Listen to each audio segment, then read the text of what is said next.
to give you guys a brief glimpse into my fabric swatch book. And this is a book that I've accumulated over the years. And I've basically taken, every time I've bought a fabric, I basically taken down some of the key elements of it. And it's made, especially nowadays when everything is online, it's made shopping for fabric online a lot easier because I'm now able to go and see the content that I want within the fabric compared to what's online and say, okay, this sounds like it has the exact content that I want, and this is something I'm going to be ordering a sample for.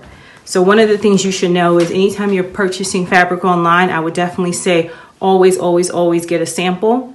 And always try to get a sample from different places. Why? Because what one particular store may be considered a Ponte knit may feel a lot different than what another store may be considering Ponte knit. We assume that they're fabric distributors, so they're like really well versed in fabric, and that may not always be the case. Or you may have your own idea of what fabric you're looking for. So I definitely encourage you to get fabric samples all the time and always get them from a variety of places, 2 or 3 places, just so you're sure that you got the kind of fabric that you wanted.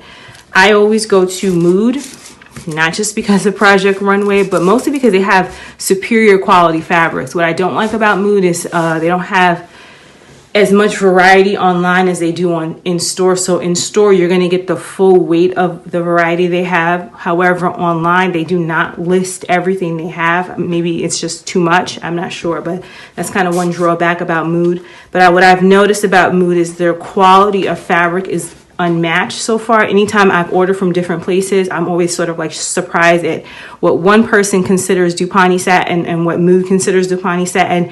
And Mood has always been having a higher quality. So basically over the years, I've just taken my fabric swatches that I've gotten from places like Mood,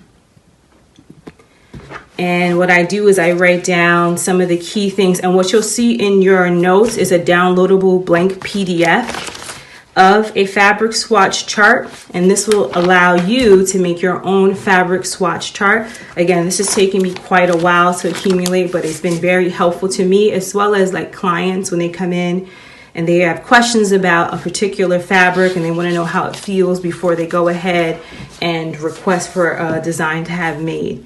So I usually include some of the factors as where I got it from, but the main thing I wanted you guys to see is this part right here.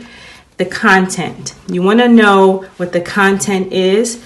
That way you are able to match that with what you see online, or even when you go in store. You want to be able to say, is this 100% silk, or is it a blend of this, this, and this? Because that does make a difference in the outcome of a garment.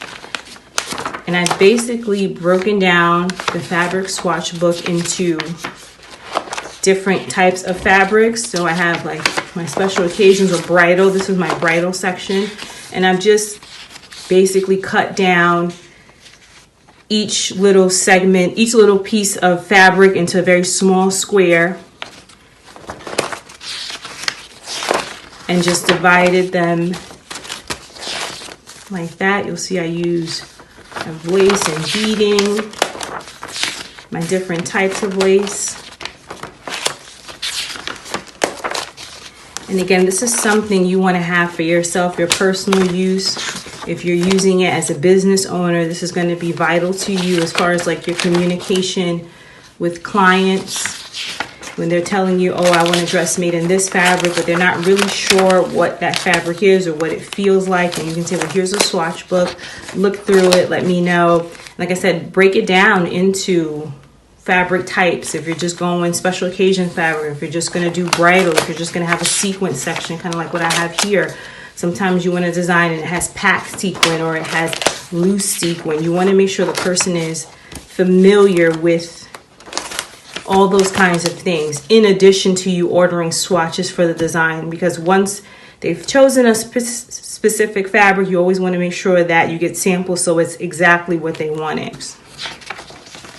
So yep, this is essentially, and it goes into linings, this is essentially the fabric swatch book that I've accumulated over time, and it's going to be something again that's very beneficial to you as you are developing your sewing skills, you want to make sure that you become more familiar with the different types of fabrics. Thanks for watching. Be sure to like and subscribe. Videos are uploaded weekly covering dressmaking, fashion, lectures, and more.